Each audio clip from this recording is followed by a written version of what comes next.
Di mana kali ini kita akan membahas sebuah film bergenre misteri thriller dengan judul Level 16. Menceritakan di mana sebuah sekelompok wanita yang hidup di sebuah tempat tertutup semenjak bayi hingga mereka dewasa. Jadi mereka tak tahu apapun tentang dunia luar.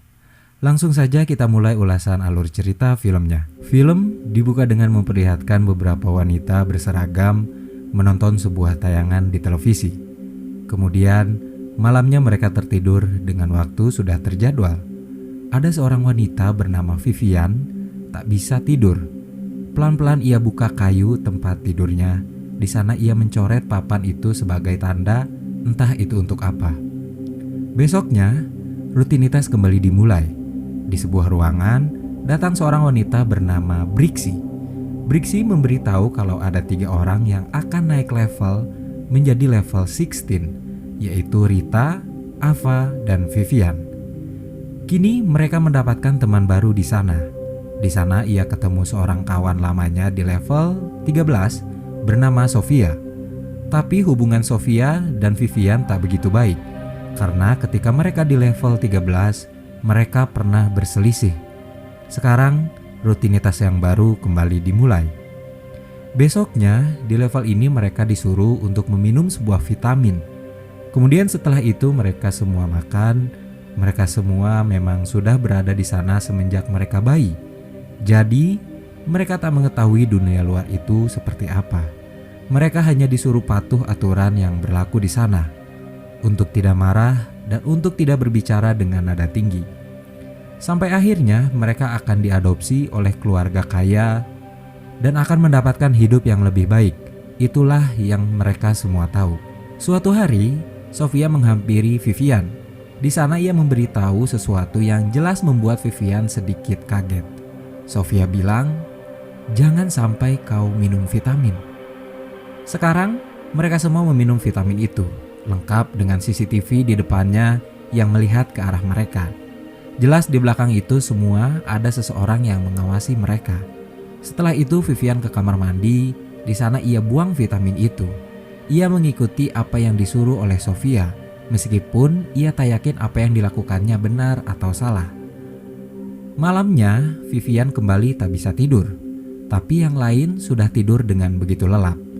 Tak lama Sofia bangun dan menghampiri Vivian. Ia menjelaskan mereka tak akan bangun karena mereka meminum vitamin itu.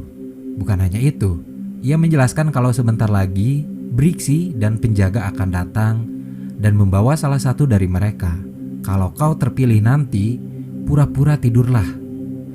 Sialnya, Vivian terpilih. Ia dibawa menuju sebuah ruangan oleh penjaga. Bukan hanya Vivian, di sana ada 2 orang yang dibawa oleh penjaga itu. Tak lama kemudian, ada pasangan suami istri yang sudah tua datang. Dan akhirnya, mereka memilih teman Vivian. Vivian pun dikembalikan ke tempat tidur. Sekarang penjaga itu membawa yang lain. Setelah mereka keluar, Sofia langsung menghampiri Vivian. Di sana Vivian memberitahu kalau mereka harus pergi dari sana. Tapi sayang, penjaga kembali lagi dan sekarang mereka memilih Sofia. Untung saja tak lama Sofia dikembalikan lagi ke kamar tidurnya. Besoknya adalah hari yang mereka tunggu-tunggu, karena mereka akan nonton sebuah film di sana. Jelas itu adalah film yang ditonton sudah berulang-ulang kali sama mereka. Jadi mereka sudah hafal setiap dialog maupun adegan-adegan di dalam film itu. Malamnya Vivian dan Sofia kembali bangun dan di sana Sofia menceritakan semuanya. Kalau ia memang sudah semenjak berada di level 13 tidak meminum vitamin itu. Jadi setiap malam ia tahu betul apa yang terjadi. Karena ia sama sekali tak tidur. Kemudian Sofia kembali menjelaskan sesuatu yang membuat Vivian terkejut. Setiap malam ketika semua sudah tertidur, seorang penjaga datang sendirian ke kamar mereka. Di sana penjaga itu menyentuh semua bagian sensitif dari wanita. Penjaga itu menyentuh semua wanita yang ada di kamar itu, termasuk dirinya dan Vivian. Jelas itu membuat Vivian menjadi semakin yakin untuk pergi dari sana. Tapi satu-satunya cara untuk membuka pintu adalah dengan kartu yang dimiliki oleh setiap penjaga. Suatu hari Sofia menghampiri Vivian ketika ia sedang menjalankan tugas. Di sana ia memberitahu kalau ia bisa mengambil kartu itu ketika penjaga datang di malam hari untuk menyentuh mereka semua. Tapi teman Vivian yang bernama Ava merasa apa yang dibicarakan Sofia dan Vivian tidak baik. Jadi ia putuskan untuk melaporkan itu ke Brixie. Mereka semua langsung disuruh untuk berkumpul oleh Brixie. Dan Vivian langsung dibawa olehnya dan dimasukkan ke dalam ruangan yang begitu sempit dan gelap. Di sana Brixie berkata, "Jadilah wanita yang patuh dan ramah." Malamnya, benar saja penjaga itu datang sendirian masuk ke dalam kamar mereka. Dia membuka selimut salah satu dari mereka. Dari belakang Sofia langsung mengikatnya dengan tali dan menarik penjaga itu. Ia lari langsung dari sana. Tapi penjaga itu dengan cepat memukul Sofia. Untung saja, Sofia berhasil memukul penjaga itu dengan setrikaan yang ada di sana. Ia langsung mengambil kartu dari penjaga itu. Ia datangi di mana Vivian berada. Saat ingin membebaskan Vivian, alarm langsung menyala. Sofia langsung berlari meninggalkan Vivian sendiri di sana. Ia tahu apa yang harus ia lakukan sekarang. Besoknya mereka kembali dikumpulkan. Brixie bilang kalau Sofia menjadi pengkhianat dan mencuri kartu dari penjaga. Dan kartu itu ia berikan kepada salah satu dari kalian. Tapi tak ada satupun yang mengaku. Bahkan sebenarnya Vivian pun tak tahu di mana kartu itu. Alhasil, sekarang masing-masing dari mereka akan dihukum satu persatu setiap hari sampai ada yang mengaku di mana kartu itu berada. Sebelum mereka tertidur, Brixie memberikan mereka satu persatu vitamin. Tentu saja itu bukan vitamin, tapi hanya obat bius agar mereka tertidur. Malamnya saat semua sudah tertidur pulas, Vivian berusaha untuk tetap sadar. Ia lawan obat bius itu. Ia tahu ia harus segera pergi dari sana. Ia coba cari di mana kartu itu Sofia simpan. Ia buka bantalnya tapi tak juga ada di sana. Kemudian akhirnya kartu itu ketemu di belakang papan tempat tidurnya. Ia buka pintu kamar tidurnya, tapi sayang, kartu itu tak berhasil membuka pintu itu. Mungkin kodenya sudah dirubah sekarang. Vivian pasrah, tapi kemudian ia mencoba membuka baut dari pintu menggunakan kartunya. Untung saja Vivian berhasil. Memang ya, dalam keadaan terdesak, apapun pasti bisa dilakukan.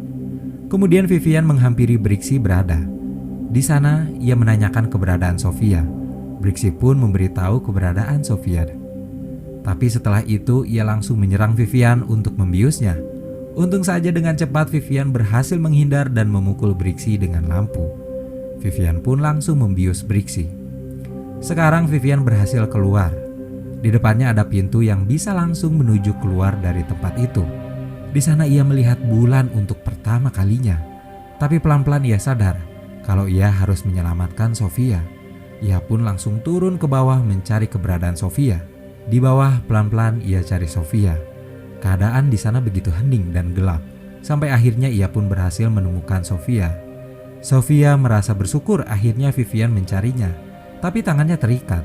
Vivian langsung menemukan sebuah tempat di mana di sana ada sebuah pisau untuk menggunting ikatan Sofia. Ternyata tempat itu bukanlah sebuah tempat biasa. Di sana ada 3 jenazah. Salah satu dari jenazah itu ternyata adalah Rita, teman mereka yang dibawa oleh penjaga itu untuk sebuah hukuman. Pelan-pelan Vivian buka kantung jenazah itu. Ketika dibuka, Sofia langsung teriak, begitupun Vivian yang kaget bukan main. Di sana mereka berdua melihat jenazah Rita dengan kondisi di mana kulit wajahnya sudah hilang. Sekarang Vivian dan Sofia sudah bisa untuk pergi dari sana. Tapi ketika sudah di depan pintu, Sofia ingin kembali lagi ke dalam sana dan menolong teman-temannya yang lain. Jelas saja Vivian tak mau ikut dengan Sofia, karena hal itu akan sia-sia saja. Yang ada malah membuat mereka berdua gagal untuk pergi dari sana. Tapi Sofia tetap pergi. Vivian akhirnya menunggu Sofia di sana. Sofia masuk ke dalam kelas di mana di sana terdapat wanita dengan level di bawahnya. Ia menyuruh mereka semua untuk membangunkan yang lain dengan dalih ia merupakan suruhan dari Brixie. Di depan pintu Vivian melihat penjaga masuk ke dalam sebuah ruangan. Ia ikuti penjaga itu. Di sana ia masuk ke sebuah ruangan di mana terdapat televisi. Ia sentuh televisi itu, lalu TV itu memutarkan sebuah video di mana itu membuat Vivian tahu apa yang sebenarnya mereka lakukan selama ini. Ternyata Apa yang mereka janjikan tentang adopsi itu bukanlah sebuah kebenaran. Mereka semua hanya menginginkan kulit wajah mereka yang masih muda untuk dijual ke orang-orang kaya, di mana itu akan membuat para wanita yang sudah tua akan terlihat muda. Sofia menjelaskan apa yang sebenarnya terjadi, tapi mereka tak percaya apa yang Sofia ceritakan. Kemudian tak lama Vivian datang membawa Brixie yang masih setengah sadar. Tapi mereka semua tetap tidak percaya. Lalu kemudian Vivian menemukan sesuatu di leher Brixie, yaitu sebuah sambungan kulit. Ternyata Brixie adalah salah satu dari orang-orang yang mengganti wajahnya agar terlihat muda. Akhirnya mereka semua percaya. Sekarang Vivian membawa Brixie ke sebuah tempat di mana dulu ia pernah dikurung di sana. Tak lupa ia pun berkata sesuatu yang sama dikatakan oleh Brixie pada waktu itu. Jadilah wanita yang patuh dan ramah. Mereka semua sekarang pergi ke pintu di mana pintu itu menuju keluar. Ketika pintu itu dibuka, alarm langsung berbunyi dengan keras. Mereka semua langsung berlari berhamburan pergi dari sana. Mereka berpencar. Masing-masing dari mereka terlalu takut untuk ditangkap. Vivian dan Sofia berhasil masuk ke sebuah gudang. Mereka berdua sembunyi di sana. Paginya, seseorang mendobrak pintu itu. Ternyata itu adalah seorang polisi. Mungkin teman-temannya yang berpencar itu berhasil selamat dan melaporkan kejadian itu ke polisi. Sekarang, Vivian dan Sofia berhasil sepenuhnya selamat untuk menatap kehidupan yang sebenarnya. Lalu, film pun berakhir. Gimana menurut kalian? Apa yang kalian bisa ambil dari cerita di atas? Mungkin saya akan menambahkan sedikit tentang apa yang saya dapatkan dari film ini. Sebenarnya, semua perempuan itu cantik dengan caranya masing-masing. Tak peduli latar belakangnya kayak gimana, tak peduli warna kulitnya apa. Tentu saja, cantik tidaklah melulu masalah fisik, tapi bisa dari hati dan pikiran. Itu saja ulasan film yang kita bahas kali ini. Terima kasih untuk kalian yang menonton video ini sampai akhir, dan sampai ketemu di ulasan cerita film selanjutnya. Wassalamualaikum warahmatullahi wabarakatuh.